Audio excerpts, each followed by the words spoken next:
Bismillahirrahmanirrahim. Assalamualaikum warahmatullahi wabarakatuh. Innal hamdalillah nahmaduhu wa nasta'inuhu wa nastaghfiruh wa natubu ilaihi wa na'udzu billahi min syururi anfusina wa sayyiati a'malina. Man yahdihillahu fala mudilla lahu wa may yudlil fala hadiya lahu. Asyhadu an la ilaha illallah wahdahu la syarika lah wa asyhadu anna Muhammadan abduhu wa rasuluh la nabiyya ba'dah. Allahumma shalli ala nabiyyina Muhammad wa ala alihi wa sahbihi wa man tabi'ahu bi ihsan ila yaumiddin. Allahumma la sahla illa ma ja'altahu sahla wa anta taj'alul hasna idza syi'ta sahla. Ayol ikhwa, usikum wa nafsi bi taqwallahi wa ta'atihi faqad faza man ittaqa. Yaqulu ta'ala fi kitabil karim, a'udzu billahi minasyaitonir rajim. Ya ayyuhalladzina amanu ittaqullaha haqqa tuqatih wa la tamutunna illa wa antum muslimun. Kita bersyukur kepada Allah Subhanahu wa taala atas karunia-Nya dan rahmat-Nya kepada kita sekalian, sehingga kita bisa melaksanakan kewajiban-kewajiban kita sebagai hamba-Nya.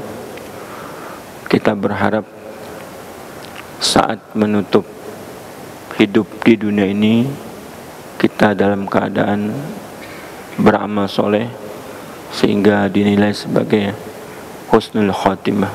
Amin ya rabbal alamin. Langsung saja kita sampai syarat sahnya wudu.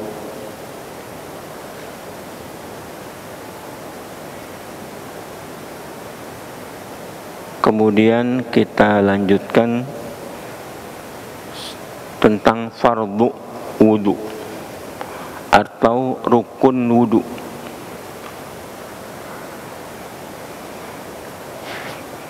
Para ulama telah menyimpulkan ada 6 rukun wudu.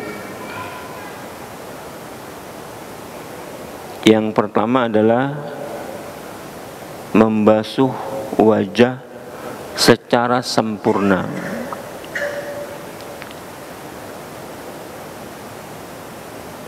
Berdasarkan firman Allah Subhanahu wa taala, wa idza qumtum ila shalah faghsilu wujuhakum. Jika kamu hendak mendirikan salat, maka basuhlah muka kamu.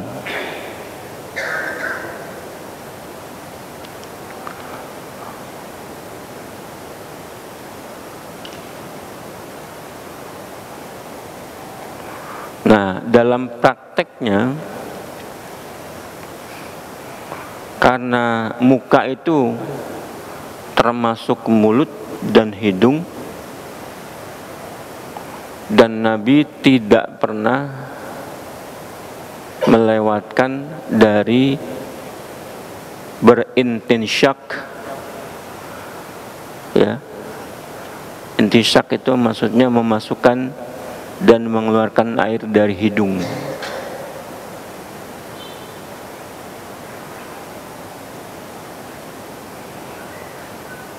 Maka bagian hidung juga termasuk wajah. Kemudian Nabi juga melakukan intisar, intisyak wal intisar.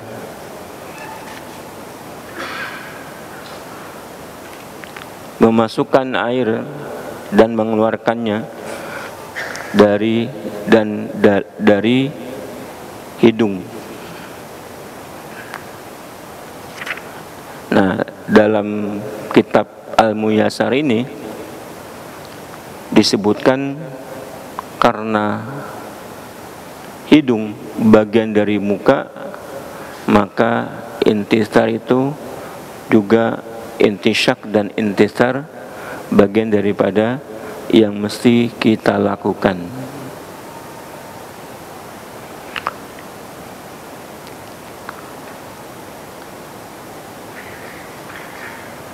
Dalam keterangannya nanti di dalam sunnah-sunnah wudhu. Yang kedua, membasuh kedua tangan sampai ke siku. Firman Allah juga Al-Maidah ayat 6, wa idikum ilal marafiq, dan membasuh tangan kamu sampai ke siku.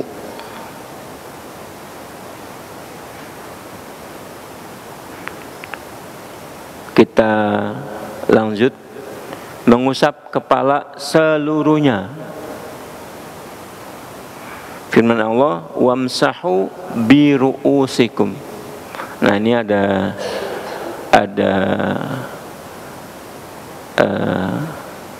ayat menggunakan bi ru'usikum karena berkaitan dengan pada kalimat berikutnya. Kalau tadi wajah dan tangan menggunakan faghsilu wujuhakum wa aydiyakum, kalau sekarang wamsahu artinya mengusap kepala. Mengusap kepala itu sekedar tangan ini basah, tidak dibawa air ke atas muka, cukup basah, itu namanya mengusap.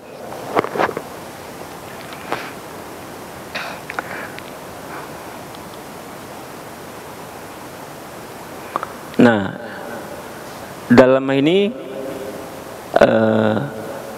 keterangan dalam hadis yang sahih, kepala dari mana? Dari ujung muka, dari kepala dari mana? Selain wajah, wajah kan sudah diterangkan kemarin, sampai ke ujung tumbuhnya rambut. Nah, dalam hadis wal udunan minar ra'si, dua telinga itu adalah bagian daripada kepala. Maka telinga juga wajib atau fardu diusap. Bukan dibasahin, bukan mengambil air. Nah, sehingga dalam pembahasannya fikih, kalau tidak mengusap tidak sah wudunya. Tidak mengusap kepala, telinga tidak sah wudunya, karena telinga bagian daripada kepala. Banyak keterangan dalam madhab itu kemudian disimpulkan telinga bagian dari kepala, sehingga bila tidak mengusapnya tidak sah.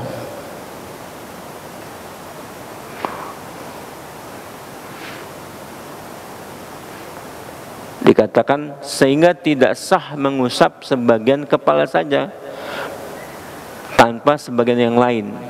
Nah, keterangannya bagaimana? Kepala setiap diusap sampai ini, kemudian telinga diusap sekali saja. Begitu yang dicontohkan oleh Nabi SAW.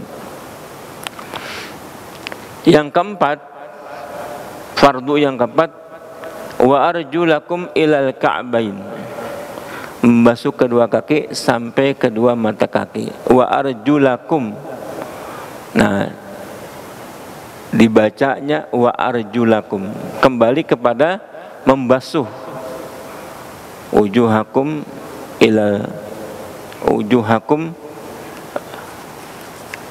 wa aydiyakum ilal marafiq, itu dibasuh. Nah, wa arjulakum tidak kembali kepada wamsahu dengan membaca wa arjulikum. Kalau mazhab Syiah ya, itu membacanya wa arjulikum, wa arjulikum. Maka kaki itu kata orang Syiah diusap aja. Nah itu perbedaan. Padahal ini masalah kaki sudah kembali. Terus pada bab nanti ya, bagaimana mengusap khufain, mengusap sepatu. Orang Syiah nggak berlaku tuh, karena dasarnya kaki udah diusap. Nah sebenarnya yang baca yang benar adalah Ahlussunnah wa arjulakum, tidak wa arjulikum. Maksudnya kaki-kaki kalian sampai ke mata kaki. Itu yang patut kita ingat. Kelima, tertib. Tertib artinya Allah Subhanahu wa ta'ala menyebutkan urut. Faksilu wujuhakum wa aydiyakum ilal marafiq wamsahu bi urusikum wa arjulakum ilal ka'bain. Kemudian Nabi juga mengamalkan yang wajib beserta sunnah urut. Makanya kemudian kedua tangan, kemudian kepala, lalu kepada kaki. Ya. Itu namanya tertib. Jangan kita tidak tertib. Yang penting dibasuh semuanya. Nggak bisa. Menurut Al-Quran dan menurut praktek Rasulullah yang diriwayatkan oleh Abdullah bin Zaid dalam hadis yang disahihkan oleh Imam Muslim, praktek Rasulullah SAW itu tertib. Ya, tertib.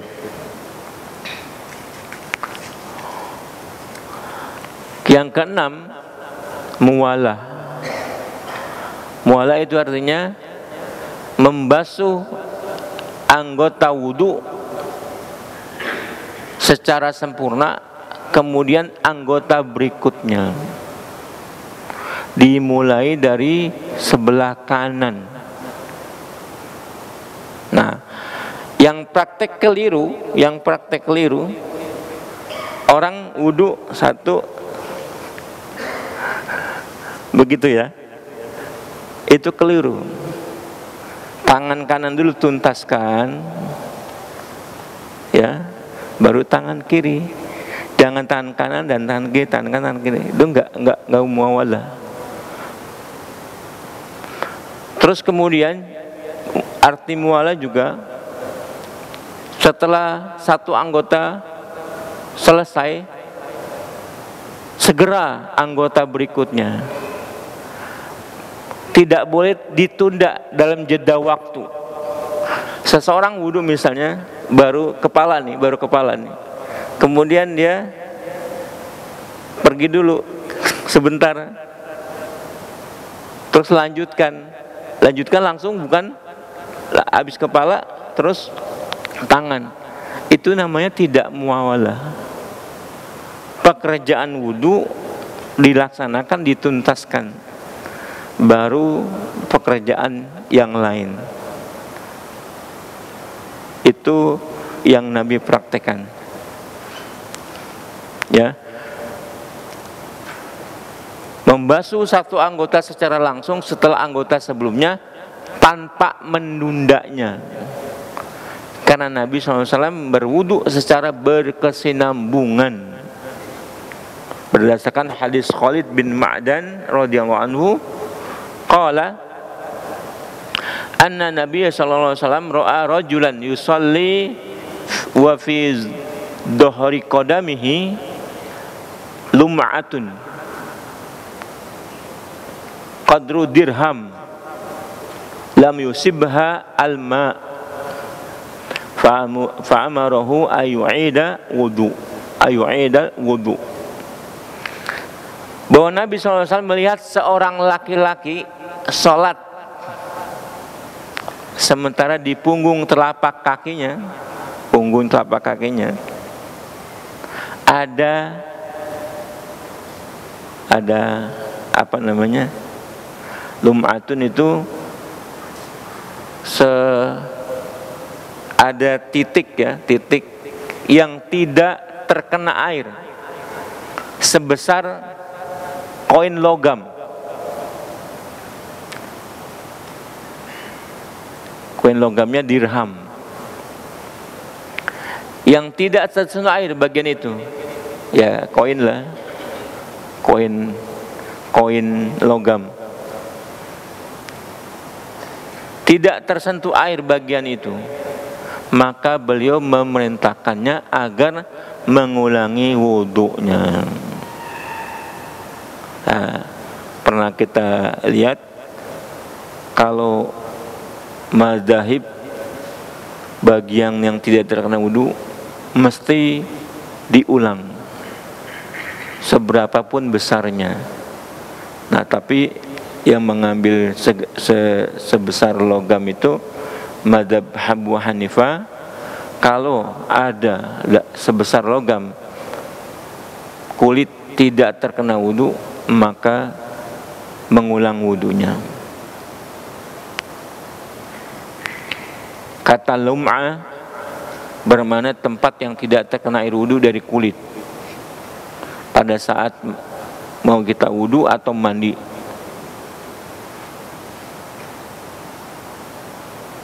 Nah, kemudian sedikit komentar, kalau muwalah itu bukan menjadi syarat, saya Nabi SAW cukup memerintahkannya agar membasuh bagian yang terlewat itu saja. Misalnya tadi orang berwudu, selesai wudu pada satu bagian, kemudian dia menundanya, kemudian dia lanjutkan. Contohnya yang ini, kalau Nabi seandainya, kalau muwalah itu bukan dari fardu, bukan dari rukun wudu, menjadi syarat saja misalnya, tentulah Nabi cukup membasuh yang lum'ah itu, ya. Nyatanya Nabi menyuruh ngulang wudunya, ya. Kalau ada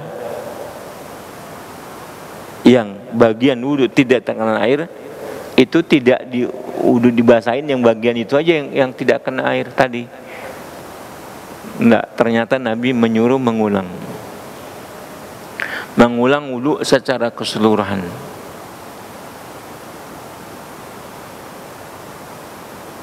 Ya misalnya kita lah, dalam bahasa kita ya, sering kita hadapi.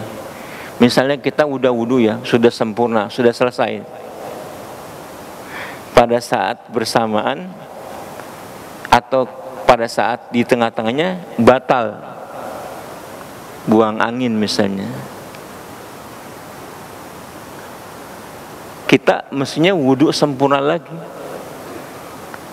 Bukan begini ya perasaan, udah sempurna, terus di akhir buang angin, kan wudu lagi tuh. Yang kedua ini ya asalnya udah asal-asal aja, kan udah sebelumnya udah bersih. Kalau tangan ini udah dibasuh, tangan udah dibasuh, kepala udah dibasuh, asal aja, tidak disuruh ulang secara sempurna. Itu menurut yang benar begitu. Nah sekarang dari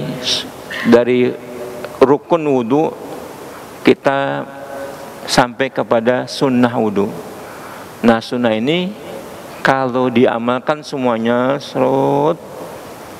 menjadi sempurna lah wudunya.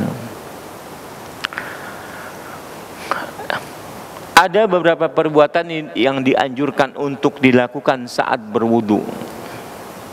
di mana orang yang melakukannya mendapatkan pahala dan orang yang meninggalkannya tidak berdosa. Perbuatan ini disebut sunnah wudu. Yang pertama membaca tasmiyah, basmalah, bukan bismillahirrahmanirrahim. Karena ada tuh kita cukup bismillah.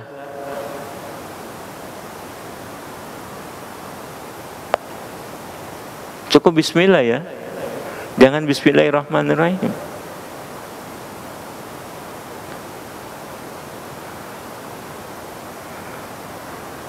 Tasmiyah, menyebut nama Allah. Hadisnya yang menunjukkan ini, la wudu'a liman lam yadhkurismallah alaihi. Tidak sempurna wudu bagi orang yang tidak menyebut nama Allah.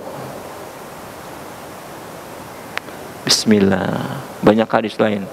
Setiap perbuatan yang baik tidak diawali dengan basmalah, dia menjadi tidak sempurna atau tertolak bahkan.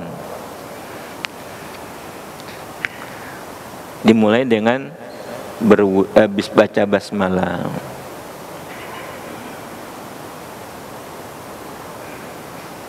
Yang kedua, bersiwak. Ya, kita sudah bahas siwak itu. Hadisnya, laula an asyqa ala ummati lamartum bisiwak ma'a kulli shalah, ma'a kulli wudu. Kalau tidak memberatkanlah umatku, niscaya aku perintahkan mereka untuk bersiwak saat setiap mau wudu.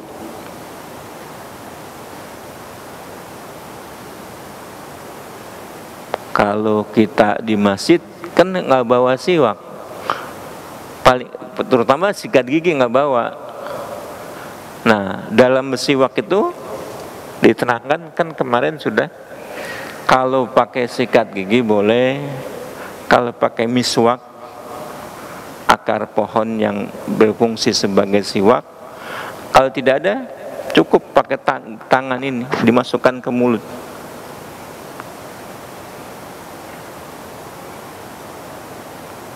Ya, itu namanya bersiwak. Yang ketiga, membasuh kedua telapak tangan. Mencuci kedua telapak tangan. Jari-jarinya di sela-selanya dimasukkan. Membasuh kedua telapak tangan berdasarkan perbuatan Nabi SAW. Beliau membasuh kedua telapak tangan beliau 3 kali sebelum berwudu.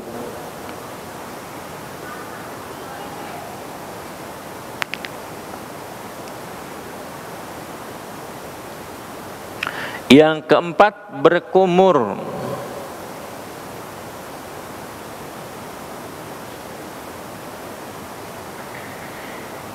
Berkumur dan berintinsyak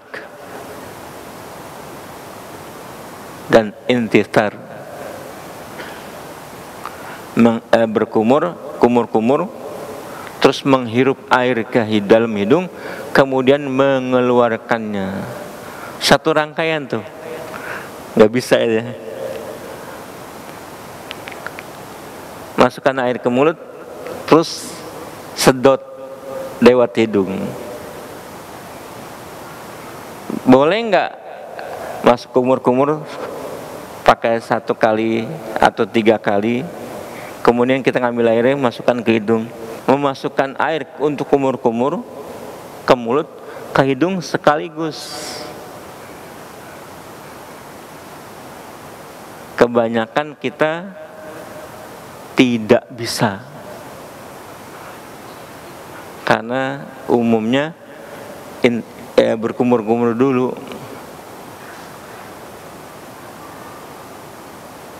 Ya.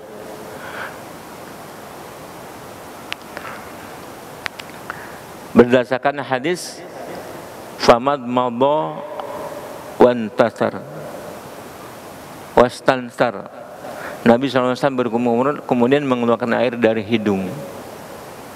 Nah itu satu ambilan air sampai 3 kali. Nah ngambil air tangan kanan, keluarkan tangan kiri.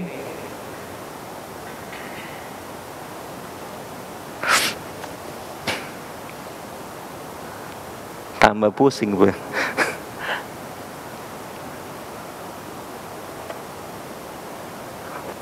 Kumur-kumur, masukkan langsung ke hidung, dikeluarkan lewat tangan kiri.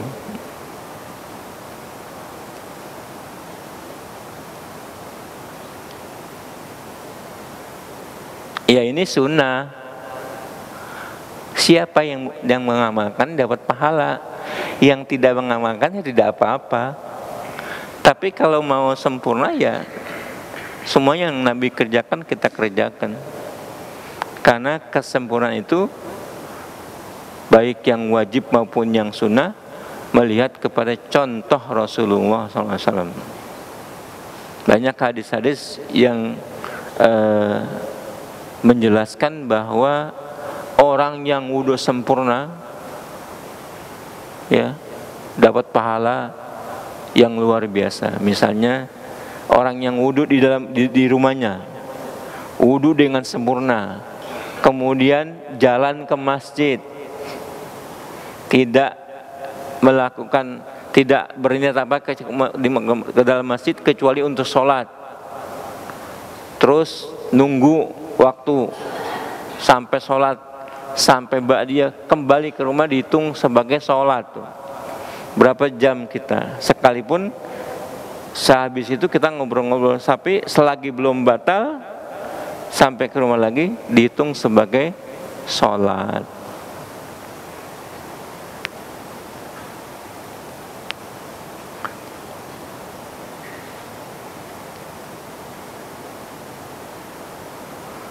Nah, dalam berintisyak ya boleh dimaksimalkan, tidak sekedar sampai terasa hidungnya ini perih gitu, perih. Nah itu banyak kajian yang mengatakan itu sebagai kesehatan. Pernah penelitian di daerah Mesir sana, ternyata orang-orang Islam bagus sekali pernapasan dari segi hidungnya. Juga Nabi mengatakan wa balik fil intisyak illa an takuna shaiman. Maksimalkanlah di dalam berintisyak kecuali kalau lagi saum. Nah, kalau lagi saum sekedarnya saja. Yang kelima,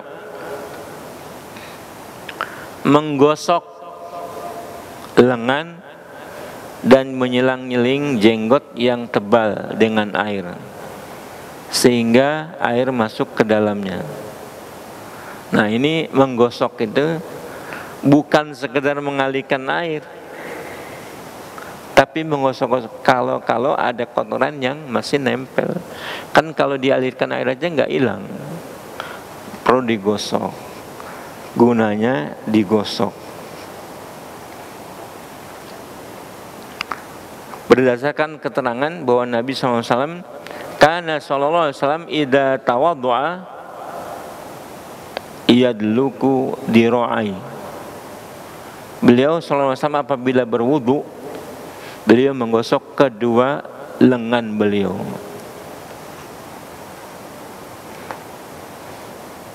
Demikian juga perbuatan Nabi, kana yudkhilul ma tahta hanakihi fa halala bihi al-lihya. Adalah Rasulullah SAW memasukkan air ke bawah janggutnya, lalu menyelang-nyelingi jenggot itu. Dibawa air ke sini, kemudian begini. Kalau lebat ya, kalau sedikit ya. Nah, yang jenggotnya sampai segini lebat itu masih diselang-selangi supaya basah sampai ke akar jenggot ini, akar rambut. Sebab kalau dibasahin aja nggak diselang-selangi tangannya, nggak sampai ke dasar atau pangkal daripada jenggot itu. Ya, intinya kan muka diapain biar kena semuanya, padahal jenggot. Ya, caranya seperti yang Nabi lakukan, diselang-selangi. Sampai kalau yang jenggotnya panjang, orang lama wudunya. Gini lagi, seling-selingi masuk.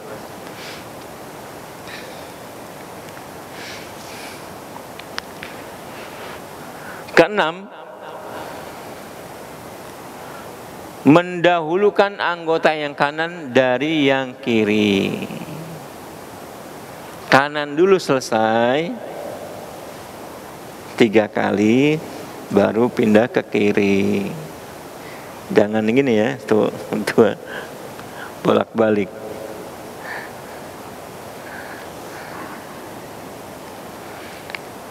Ini sunnah.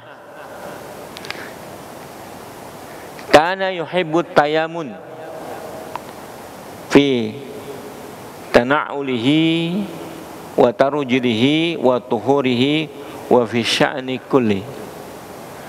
Adalah Rasulullah SAW suka mendahulukan yang kanan dalam memakai sendal, menyisir rambut, bersuci, dan dalam segala urusan beliau yang masih didahulukan kanan.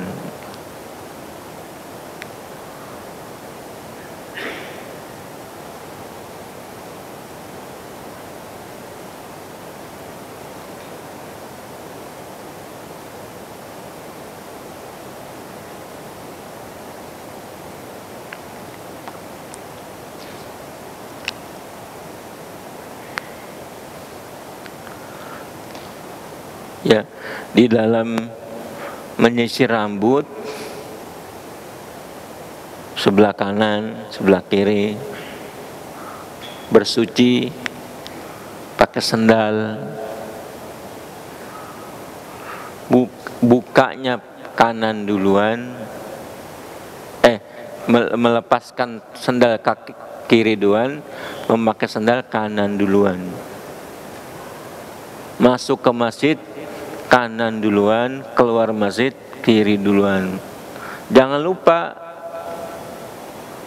ya memang sih cuman sunnah, orang yang melanggar tidak apa-apa. Tapi kalau kita yang begitu-begitu amalnya kita rutin, jadi amal soleh. Jangan terbiasa melanggar. Itu kan sunnah saja. Itu kan cuman sunnah.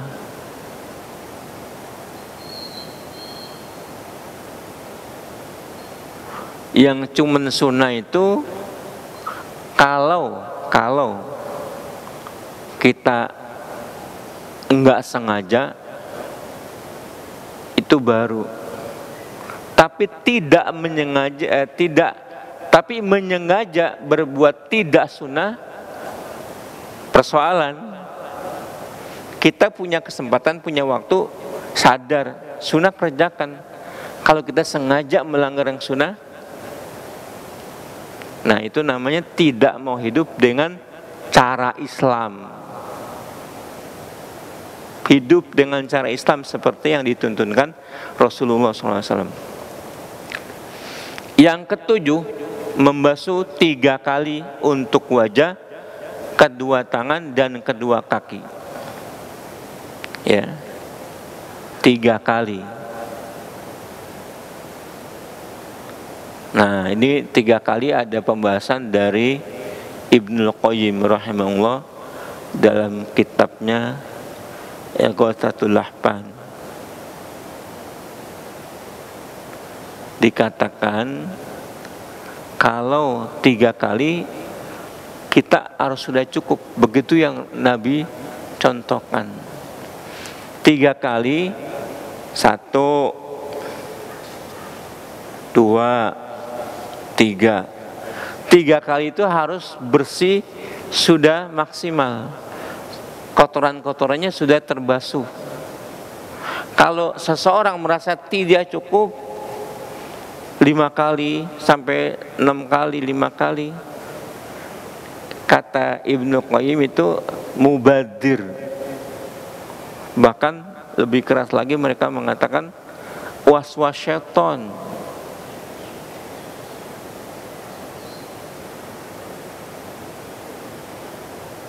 Wah, ini kurang bersih nih. Kita mengatakan begitu misalnya sampai udah 5 kali. Nah, itu kelebihannya ada was-was syaitan.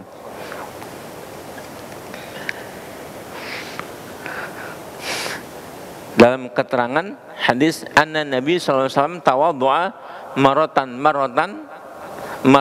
wa marotain wa talatan. Nabi ketika berwudu itu sekali-sekali, 2 kali, dan 3 kali. Yang ke-8, wahdahu la syarikalah wa asyhadu anna Muhammadan abduhu wa rasuluh illa futihat lahu abwabul jannah ats-tsamaniyah yadkhulu min ayyiha syaa.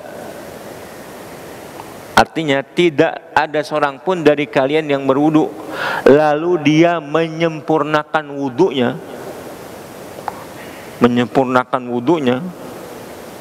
yang wajib dan sunnah semuanya,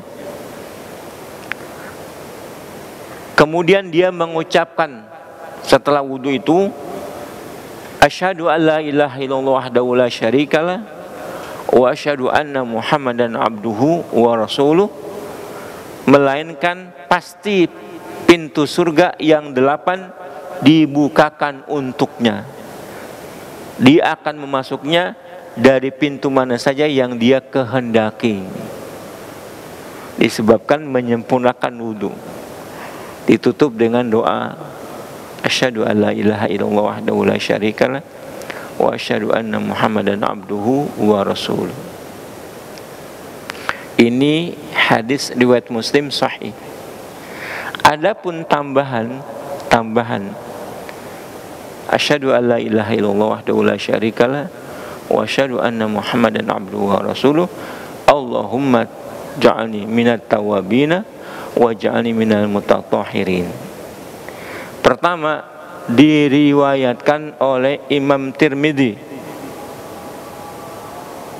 Tambahannya itu ada hadis menurut Imam Tirmidzi, Allahumma ja'alni minat tawabina wa ja'alni minal mutatahhirin. Ya Allah, jadikanlah aku termasuk orang yang bertaubat dan jadikan aku termasuk orang yang bersuci, mensucikan diri. Tambahannya itu para ulama berkomentar, hadisnya itu mutorif, kacau, cenderung tidak sah. Nah, kita tidak mengamalkannya karena cukup dengan bacaan doa yang hadisnya sahih. Ya.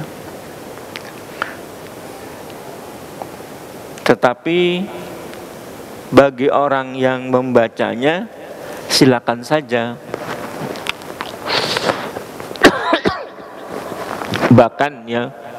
Bahkan diteliti oleh Imam Al-Syekh Sya'labani, hadis tambahan Imam Tirmidzi tentang wudu, doa wudu itu dia mensahihkannya. Syalbani mensahihkannya. Di dalam Irwaul Qanil nomor 96, Syalbani mengomentari hadis tambahan.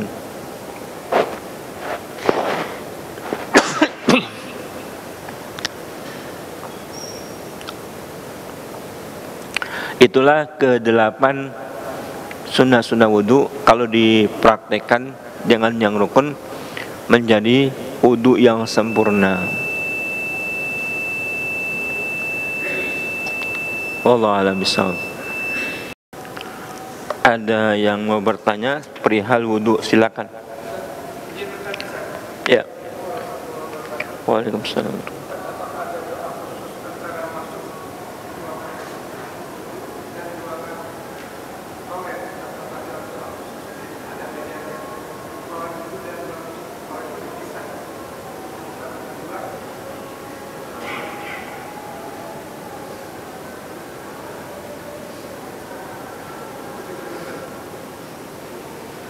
Di masjid kita udah bisa belum?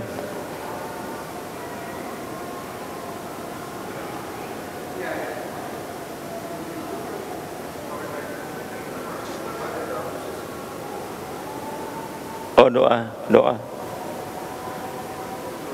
doa khusus ruangan wudhu nggak ada. Yang jadi masalah adalah kalau orang wudhunya di dalam toilet. Ada doa keluar toilet sama wudhu, itu kan jadi masalah. Nah, menurut amal-amal yang dilakukan oleh para kaum muslimin, Rasulullah tidak pernah di tempat buang hajatnya ada tempat wudhu terpisah, sehingga tidak ditemukan mana didahulukan baca doa keluar dari toilet atau baca doa wudhu. Tidak ditemukan. Kalau di kita itu ada perbuatannya, tapi doanya tidak diajarkan oleh Nabi yang dijadikan satu tempat. Nah, kita sudah bahas boleh nggak wudhu di dalam toilet, kamar mandi yang ada toiletnya, sekalian orang wudhu. Sudah dibahas.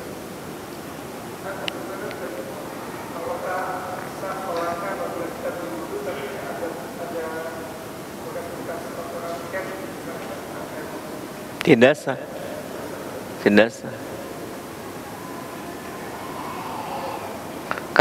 Karena cat itu kalau kering menghalangi air ke kulit bagian wudhu. Kalau kenanya di badan nggak apa-apa, dia bukan untuk wudhu. Yang bagian-bagian wudhu, kaki sampai mata kaki,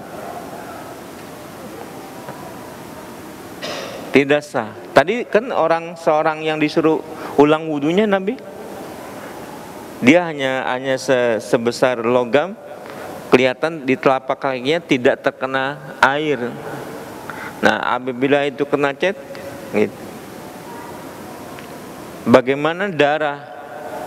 Kan habis korban nih banyak yang pada ini. Darah itu nggak apa-apa. Darah sebab tidak menghalangi air wudhu. Terus darah yang penting di bagian tangan dibersihkan aja. Masalah pakaiannya, iya. Yang di tangan, pokoknya di tangan sampai ke siku harus dibersihkan. Ada lagi? Waalaikumsalam warahmatullahi wabarakatuh.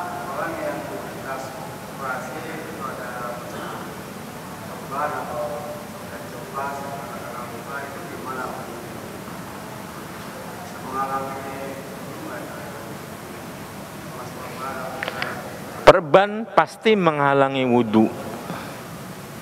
Perban ya, menghalangi wudhu. Caranya bagaimana? sebelum diperban wudu kita wudu. Sebelum diperban wudu kita. Nah, kemudian setelah itu kita pakai perban, kemudian selanjutnya untuk wudu gimana? Cukup kalau ya misalnya nggak boleh dibuka, ya cukup diusap aja.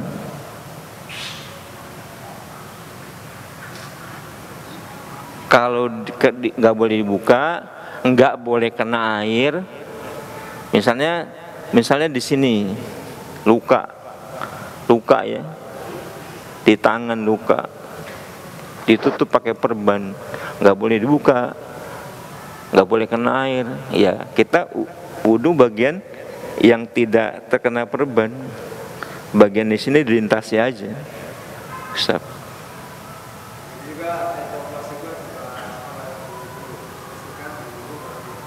Iya. Nah kalau orang mendadak ya, nggak sempet wudu dulu, diperban aja, dia nggak punya wudu sebelumnya. Nah bagaimana? Ya berdasarkan komentar para ulama, boleh, karena kesehatan itu ya, dengan ini misalnya perban ya, misalnya gini, tangan yang digips ya kan, digips, ketika dipasang gips, dioperasi, nggak sempat wudu, sekarang mau wudu, ya nggak perlu dibasuh, bagian yang terlihat saja yang boleh dibasuh, ininya nggak boleh dibasuh, karena kalau basuhan itu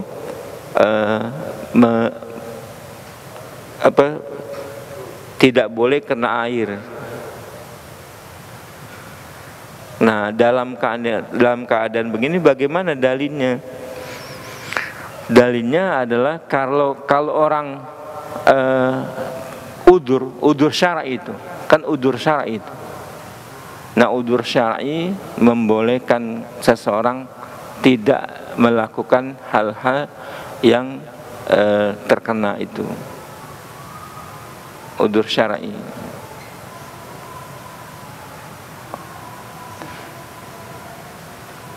Begitu.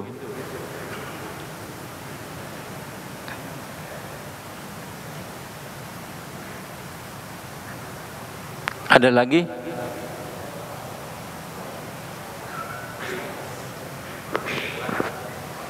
Waalaikumsalam warahmatullahi wabarakatuh. Doa wudu harus mengangkat tangan apa enggak?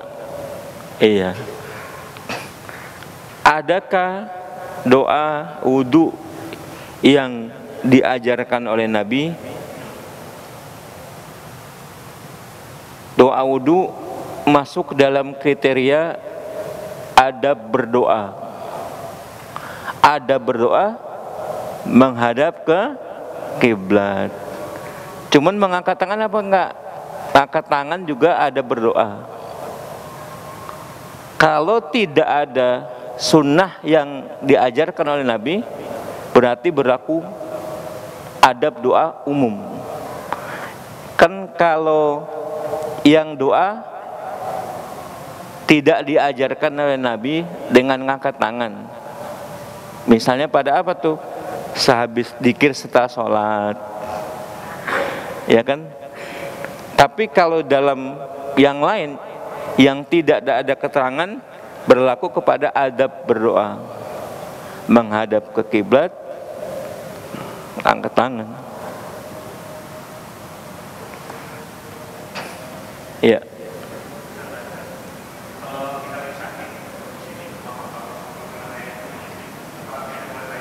Boleh. Iya. Sakit termasuk udzur syar'i, sehingga membolehkan seseorang tidak melakukan yang utama, diganti dengan yang lain, seperti tayamum, mengganti wudu. Termasuk udzur syar'i. Termasuk kalau musim dingin, orang nggak enak nih dingin, dia boleh bertayamum.